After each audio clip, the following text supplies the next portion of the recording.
Magazino yeah. Magazine Kinshasa na biso. Réalité ya banaki. Réalité ya banaki. Réalité ya banakino. Buyukite Buguyoka kaka. Kinshasa na biso. Kin eleki partout. KNB Kinshasa na biso. Kin eleki partout. Kinshasa eleki partout. Mikolo nezabino pardon. Jima sala yolo raté. Ya on a bien yo. Ah Jima mukende. Oumela. KNB Kin eleki partout. Rien à dire. Toi on a tant à convier parce que Kin eleki partout et l'osako liboso ambongo mosanto azate Céline Don Kardasha isongolo bizubai bana kin ke bana jako zape so kutanango KNB Telema qui chasse l'équipe partout Jimmy Mukendi Oumela KNB ko zape te so kutanango check ovandi. Bon début de la semaine à Balandunion ce magazine Kan Boezo Lembate Kopé Sabino ba vraie réalité à vie à Kinshasa.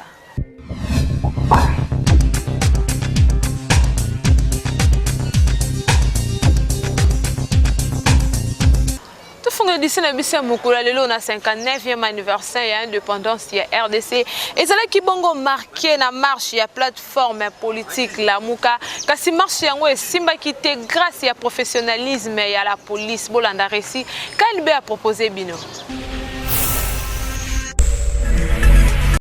59e anniversaire ya indépendance ya mboka na biso Congo. Ebele ya bakinoa bapona ki cathédrale Notre-Dame ya Lingwala pona kosambela kasi Martin Fayulu pe Adolphe Muzitu bango bazalaki komeka kosala soulèvement populaire na marche na bango oyo ezalaki interdit na gouverneur Gentini Ngobila. La police nationale elongo na Silvano Kasongo ba maîtrisaki bango na niveau ya Tchangu juste 100 mètres na esika babandaki marche na bango. Selon certaines sources ba cadre ya Lamuka babimisaki mituka na bango ebele pona ko créer embouteillage pour marche na bango et réussir. Kasi la police a intervenaki pona kolongola mituka wana pour circulation ezonga normale. Nasima Martin Fayulu pe Adolphe Muzitu bazalaki escorté na la police nationale tina banda kuna bango en toute sécurité.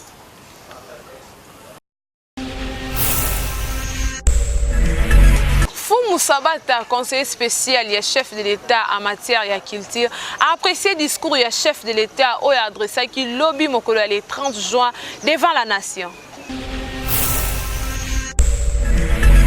Magazino yeah. Magazine Kinshasa na biso. Réalité ya banaki. Réalité ya banaki. Fait partie à responsabilité naie. Il y a cohésion nationale oiseau koluka, consolider le peuple, consolider l'armée et la police autour de ce peuple, parce que c'est ce que nous avons toujours eu besoin. Yangano moninga ponanga est très positif et nous attendons de bonnes choses. Toebi ke maramba bien ezokoya. Discours toujours d'un responsable. Moutoua Lingi Bandekonae, il a parlé avec les joueurs comme s'ils étaient ses amis, ses petits frères, ses grands frères, a discuté na bango de vive voix à partir du téléphone. Et moi je pense que Tozala qui n'a besoin de relation en Dengwana, vous avez senti que le peuple Lobiazaki Nesengo, c'est le plus beau cadeau au Léopard Apé, c'est un peuple congolais. Et le président ne devait que le féliciter parce que le président Lobiazaki Nesengo, moi j'ai beaucoup apprécié. Et c'est ça la philosophie du peuple d'abord. Yoka Somoko ya ba combattant apprécier la police na ndenge ba maintenant qui ordre public malgré trouble au bandeko ya lamuka balinga ki basala. Ba Congolais va comprendre que était bakamba ba failli ba aventurier. Et puis ba moni comment le président a petit discours il y a paix et puis azo senga ba Congolais nyonso alobi ba jeune ba kozami sala et puis c'est parler na yebisi que ba jeune ba kozami sala en désordre. Donc Fachi alobi a yebi besi ba Congolais nyonso que ba oyo makamba beach président koyeba ko redire makambo ya taxe oyo ezosenga ya douane président koti ba masolo nini oyo mboka ekoki kobonga epuis akopesa ba oyo akosenga ke banque epesa bato oyo bazangi makoki ba crédit voilà ba domaine oyo esamaka na poto oyo kaka bato balolaka poto mais ba oyo baza libanda bakolola poto kala mingi te makambo Fayulu asalaki lobi na bato na ye heureusement Jean-Pierre Mbemba ayokaki déjà consigne ya ba américain bayebisi ke te master benda nzoto benda nzoto Teresa Mabe benda nzoto na ba dossier puisque talaka kaka oti boloko ba mibatela Mbemba libite kutu ngai na kegemena charman akende gemena siko awa ba oyo balingai basala d'ailleurs marche bozo sala mu colonie les 30 c'est inacceptable c'est inacceptable merci à la police puisque la police a sali que à la kisi musala na ye Fayulu kiti na chango akomi ko senga mes amis vous êtes où venez est-ce que l'idée d'akomi ko benga batu ndengwana donc démocratie ezali respect à texte soki ba pekisi to ça o lobi tengai Fayulu na zokende mais na yoki Fayulu ale te to yokana ibo ete boyokana na nani ote omoni ya le dictature non Fayulu gaz na maïke le bite Félix ale dictature aleki ce n'est pas Félix puisque il faut bayoka bayebisa bino parce que bayebisa que te zonganda biso tomela ba gaz to yebi neni gaz solo gaz de la yo pemela gaz oyo kande nini po wana ezaka milingi na biso na batina biso atongo to yeba nini tomela yango siko yo pe banda komela yango boko yoka son moment pe ba manifestation te manifestation ko sala ngo colonie il faut ko sala ko yeba mo nini papa wana ezala ki déjà ezali ko le saboter lit ya bato ba sala bato ba kufa pona démocratie comment yo ko lingo sala marche mais na marche yango na yebi te o sala yango na place nini au salut marche Fayulu le remet qu'on était toyoga na yiboité au Fayulu je pense que à cause de gaz ne Fayulu à reconnaître que Félix a président ce gaz est bête te merci coup de chapeau na général Kasongo puisque gaz est bête Fayulu à reconnaître que Félix azamabe ezali bosisi ba classe bozali na maele comment puisque bino landa mutu moko soit disant ho la muka la mugango eza na identité pété charman na sondoli yango na keidi gemena bozo comprendre que te bozali na kata distraction moko ezali ko sala bozo na ba distraction aussi longtemps Félix a sali 5 mois seulement avancé moko ya liboma botala na nouveau banana que te muto asali na neto mais 5 mois ya pamba bozo mona que muto azali na volonté ya ke moko ebonga bo pesa chance te bo bande ba marche en fait bozolo banini bo pesi komba ngo soulèvement wapi mozito akomi ko lete il est dictateur papa ba yebiso même na France Emmanuel esika démocratie banda Emmanuel Macron pesa ordre ba beta gaz na ba gilet jaune ba beta gaz démocratie ezali la libertinage te ezali ko tika mutu teke soki ba pekisi mobeko et d'ailleurs jour nini bozo sala marche ezalaki ko déranger mémoire ya bato basaleli ya démocratie yango coup de chapeau na la armée na la police mboka na biso ezaki kimia nzamba bateli Congo Félix Sekedi apesi mot d'ordre aleki na télévision lobby tala match ndenge to gagner 4-0 tozo évoluer mutu ya nzambe mutu ya bwanya oyo bokoki kopesa confiance bolanda ba milimu wana te milimu ya ba Genève ezali milimu moko oyo ezali ko déranger ba Congolais na sina senga bino kete botindela ngo fait moto ya nzambe milimo ezika au nom de Jésus ezika ezika nana ko boy Félix Sekedi Tshilombo voilà un modèle oh ya yena changement azana poste ba jeune alobi na monoko na yeke premier point na gouvernement ezobima ezali jeunesse il faut zo musala nzambe abattre Félix Sekedi Tshilombo esika zali le président oya motema boboto motema bolingo heureusement Fayulu ayeko reconnaître Fachi lobby après avoir kozwa gaz na miso alobite que Félix asali mabe tozaki na yena nzela omoni Félix bosani nga komi kotika ngabo ozo comprendre la gaz merci ba Congolais to peut se présenter confiance ce qu'on a posé idéologie à IDPS landaka ANB okobana kolanda comment ma solution à lobby pour na Congo to lobby que les Congo bientôt ils ont changé voilà un homme de nouveau oya botami oya sika asengeli batu oyo baleka ba président ko baleka asengeli bango mawa qui peut le faire même les Américains félicitations à Trump a félicité le président a souhaité bon anniversaire il y a 59e anniversaire, il y a Mboula Nabiso, il y a indépendance. Trump a sepeli, le beta canon, beta. Beti ba canon. Pour les États-Unis d'Amérique. Hein? Trump a sepeli na président Félix Tshisekedi. Papa, il y a un au sala, au toucher pouvoir de Fachi. Clôture la session il y a mois de mars et Salema Kimokolo il y a samedi 29 juin 2019. Bolanda détail il y a élément oyo. IDPS, Union, démocratie, progrès social. Parti du peuple, c'est l'IDPS.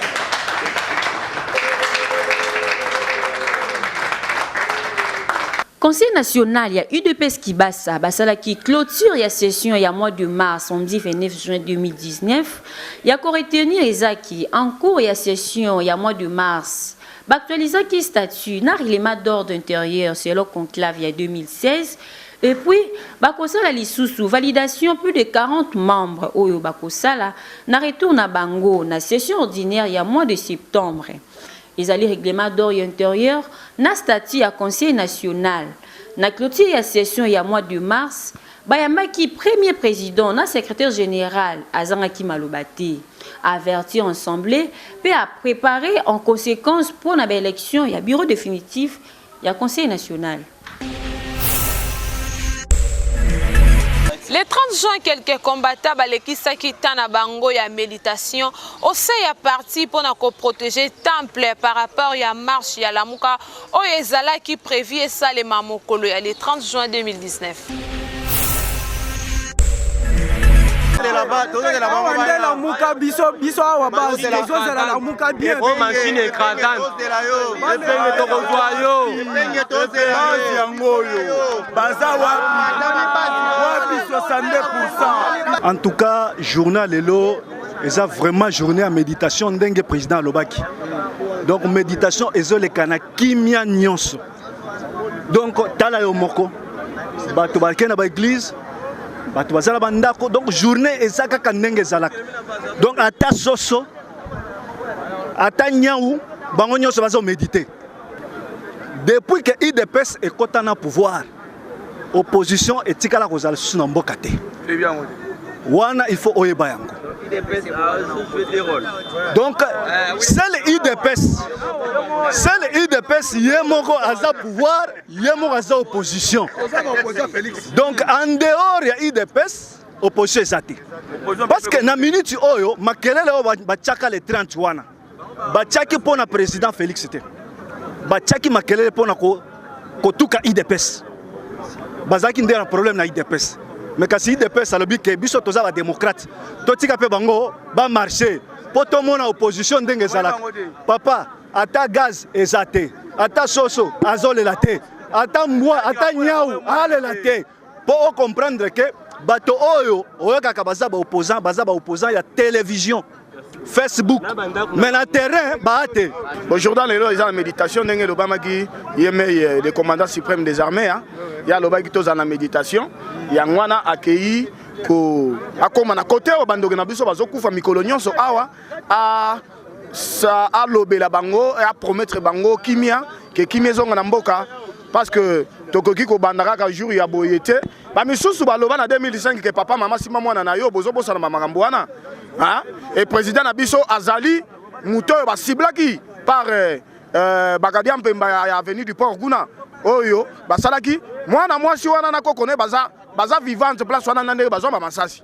Donc il y a biso to boyi bitumba to boyi eloko moko te ezalate toza na méditation mboka oyo eza mboka na biso nga attaque congolais IDPS biso to bundisa Kabila na ba foyolo na ba bemba po Kabila a omeli na pouvoir aboma biloko oyo biso toye tokuté ya bien na mboka oyo.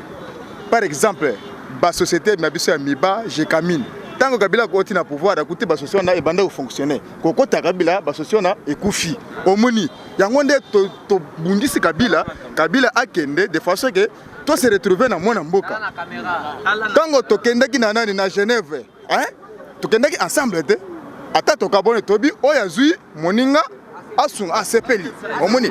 Mais qu'est-ce qui fait que Ndeko Félix, président de la République, a eu pouvoir? mais bato bakendeki na ye na Genève lelo bakomi banguna na ye omoni namoni vraiment ezali eloko moko ya malamu mingi parce que moni ezali premier anniversaire ya chef de l'État banda comme chef de l'État donc premier anniversaire tout première fête de l'indépendance ezali ko célébrer ezali yango lokola le 23 tobonzaki mboka na maboko ya Nzambe il fallait ki na selon l'esprit ya Bible mutu nyonso apesaka prémisse pa Nzambe prémisse bapesaka yango donc ezali loko ya liboso oyo ezali kozwa na musalo oyo sala kawana ce qui n'est bandi boulot salaire el boso banze yango epa Nzambe donc premier anniversaire na 5 ans oyo ezali na yango ezali le 30 juin lelo yango abonzi yango epa na Nzambe abisi Nzambe ozwa na yango donc lelo eleka na méditation et dans la prière vraiment ngana sepeli parce que na moni peuple congolais vraiment a respecté mot d'ordre wana et ici réellement que le peuple est derrière le président Félix Antoine Tshisekedi. Puisque binomo bomoni journal lelo IDPS na pouvoir donc omoni ke basali mpiaka problème ezala na ba comparer IDPS na ba parti musuté IDPS ezali lokola parti ya Nelson Mandela ezali lokola MPLA ozo comprendre eza parti africain yango wana donc batika IDPS yango ezali parti africain ba comparer na ba parti musuté puisque IDPS ezali monument yango wana biso moto zo jouer na pouvoir biso mo pe to jouer na opposition bandeko babimite bavandi lelo le 30 juin on comprendre lelo journée à fête mutu musoko za la vandi na yazela ke poko ake sanini ake fêter mais nande toyoka mwa makelele wana eza puku oyo eza nyao puku asakanaka liboso ya nyao te IDPS ya nyao papa omatoki ta nyao atikalaka nyao puku mpe atikalaka puku Magazine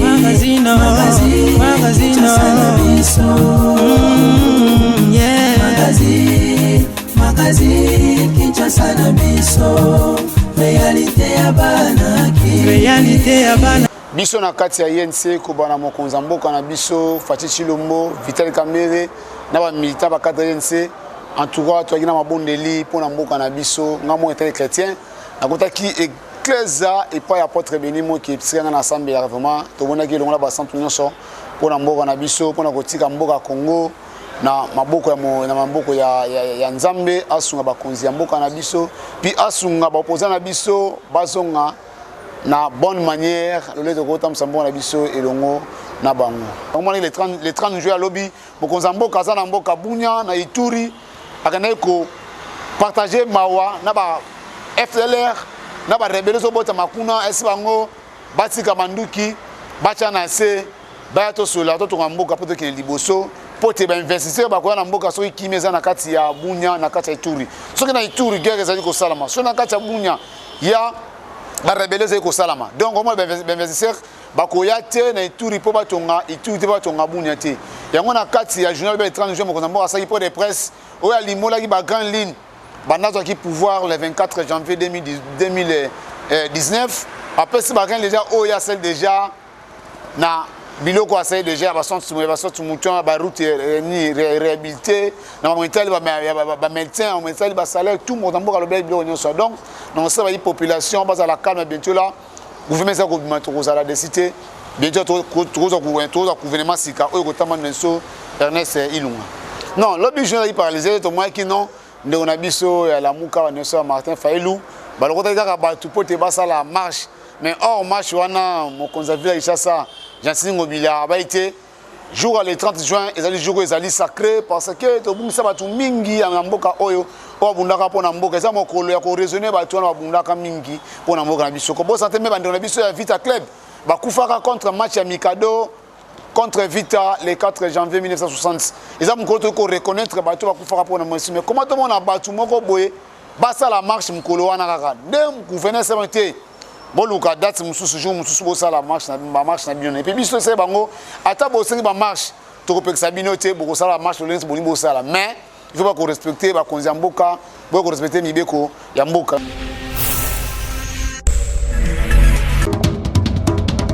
Accent Ndougou, trimestriel d'information générale et de promotion des valeurs citoyennes dans vos kiosques. une édition spéciale qui présente l'un des hommes les plus surprenants de la scène politique congolaise. Vital Kamerhe, 4 pages complètes qui vous amènent dans la tête d'un homme politique atypique. Passons par l'éditorial de Yves Abdallah. Découvrez aussi les actions de cœur de la Fondation Colombe d'Amida Chatur Kamerhe. Plus loin, l'élan de cœur et de générosité de Maria Piron à travers sa fondation. Dans cette édition spéciale, Accent Tindougou présente des hommes et des femmes qui se démarquent. Découvrez aussi Daniel Massaro qui fédère les forces jeunes autour de l'Asbel Gombena Gombe. Les actes et les événements qui ont marqué la vie sociopolitique des 3 derniers mois en RDC. Des articles riches à lire et à relire à volonté. Accent Tindougou, disponible dans tous les kiosques. Un magazine produit avec le soutien de Obstiné et Sarel.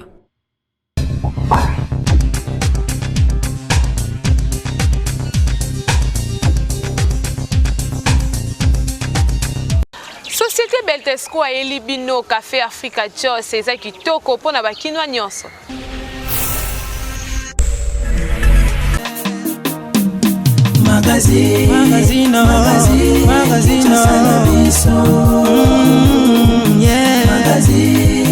Magazine Kinshasa na biso réalité ya banaki réalité ya banakino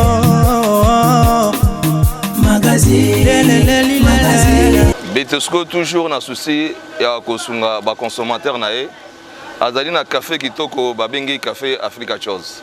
Café Africa Chose ezali café oyo ezali instantané euti na mboka Brésil oyo café oyo ezali ko soulager ba mibali oyo babengi mibali ya solo solo. Donc mobali ya solo solo esingolo me la café Africa Chose oyo ngo ezali café très fort et que soulager nzoto na yo na ba moment nyonso ya plaisir oyo za na yango. Donc na tongo omeli café na Africa Chose na bureau omeli café Africa Chose ndo na ba climatiseur ba split ebele na poko so lingola la omeli café Africa Chose et surtout le ko la canne bandi papa responsable kobosana te pa keno mobimba Africa Chose boye za talo mingi te osombi yango ochena ndako ofandi na kati ya mesa na ndako obandi kolanda kan kitoko elongo na café Africa Chose ya Betesco. Café oyo botala ngo ndenge ezali instantané kitoko makasi mwindu omeliango ozungi penza mobali ya solo solo yo papoza ka ozalaka na ba ozaka vraiment na ba faiblesse be na nzoto so uti musala olembi uti bilanga olembi uti ko sala garde olembi uti ko tangisa olembi café kitoko yango babengi café Africa Chose. Tobosani te pe ba journaliste, tobosani pe te ba cameraman, tobosani pe te mutu nyonso oyo azali mobali ya solo solo mais la café kitoko babengi café Africa Chose et que sungayo et que batela o tango nyonso ozali ko sala musala pourquoi pas mokolo mobimba okolala okolamuka kimia na nzoto oza vraiment nzoto makasi ozala kolemba lemba te okosenga te ba sokolo ma ya moto mais yo moko na café Africa Chose et sokolo tina kati vraiment okokoma vraiment mobali ya solo solo.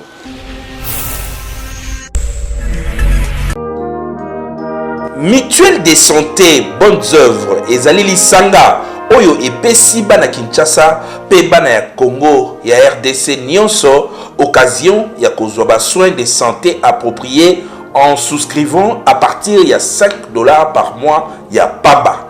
Consultation générale, consultation spécialisée, ba examen à laboratoire, et à contrôle, imagerie médicale, service pédiatrique, ba soin ya bana na chirurgie. Pour nous souscrire, ils allaient d'abord gratuitement. Nous tenions à souscrire d'abord comme une entité, une église, ainsi que par responsable fidèle, par école, ainsi que par responsable, par enseignant, par élève, ainsi que toute personne a un métier libéral. Aux nani musala ya motard, aux chauffeurs, aux receveurs, aux TKK, ils ont ouvert pour la maintenance pourvu qu'ils la minorité. Ils allaient na catégorie misato, mais catégorie il y a les bosso, ils ont ouvert na maintenance, ils allaient abonnement il y a, n'est-ce pas, il y a $60 par an. Donc aux en a droit, il y a consultation, ils ont la consultation pas un généraliste et pas un spécialiste, et dentiste, ou nyonso, maladie représentée, on a droit il y a premier soin et puis on a droit il y a conseil ça examen nyonso. En souscrivant à partir il y a $5 il y a pamba par mois au Biki Silibota na yo ou éviter des dépenses improvisées paie aux 8 contrats il y a bas soins il y a qualité. Pour na ba information nyonso les canaux siège il y a mutuelle de santé bonnes œuvres na numéro 12 avenue ACP quartier sans fil Soki Okiti na entrée à Petro Congo aux 8 juste droite na yo première avenue ACP et Sikanini Okotuna Joa Medical Center topé au Bengi na 097 77 26 599 09 98 58 25 69. Okozwa fiche d'adhésion na yo ya mutuelle pose ba soin yo na libota na yo mobimba. Mutuelle de santé bonnes œuvres talandenge mabota na biso ebiki.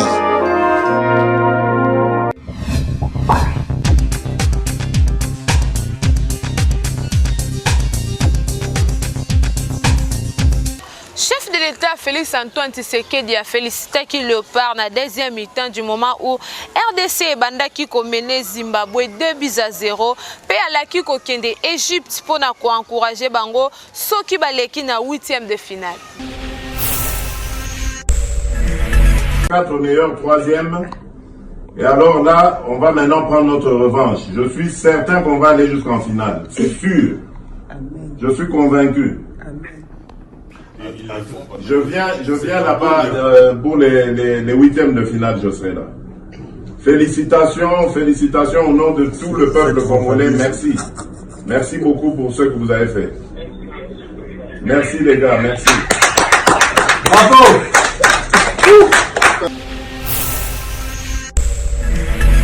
Troisième match, il y a Léopard contre les Warriors de Zimbabwe.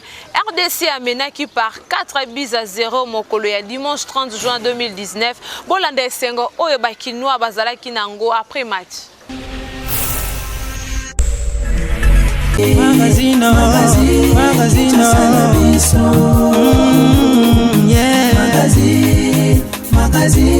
Kinshasa na biso. Réalité ya banaki, réalité ya banakino. Magazine, Kinshasa na biso. Kinshasa na biso.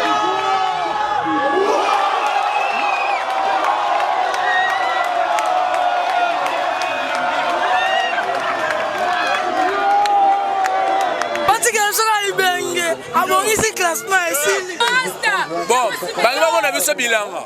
Dans la biso bayanke, tomaka na biso pas pour mais ibenge tomanke lisute pas bon ici. Merci to féliciter coach na équipe mobimba là ba joueur parce que les lois ils m'ont conscience. Donc conscience c'est ça li goal virage c'est normal. Donc nous espérons demain Kenya sera poli, après si la poli d'office tout a qualifié. Donc le but semble la Sénégal a gagné, Maroc a gagné, tous a qualifié. Donc bonne chance au Léopard. Merci. Ouais, bon. Coach, en tout cas, pour la première fois, féliciter. Donc, moi, conscience, c'est ça, il est là. Il y a arrêté, n'a pas joué. Donc, conscience, c'est à Makassi. Donc, tout ce pays, tu revenir à 3 points, dans le virage à 0. Tous les cas de fait, à Kenya, n'a félicité, tous à qualifier.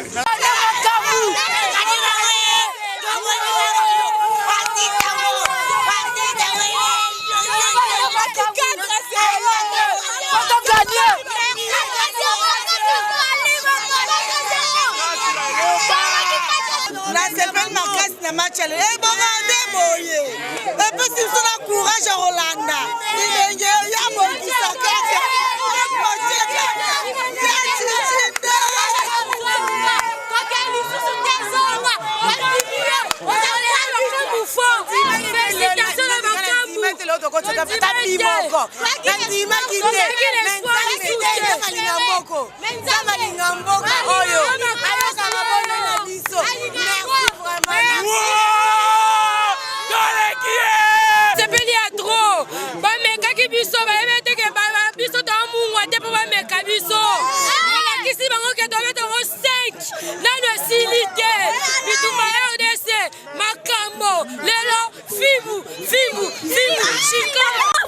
Bravo, Léopard, toujours champion. te suka masolo balali kamera oveka mpona etalaka toleli. Vous allez qui bon ebele ya kolanda édition na biso ya mokolo lelo ekomi na suka na yango botikala scotché pe branché pour sanate ko s'abonner massivement na chaîne YouTube Kinshasa na biso. Kinshasa oyo eleki partout.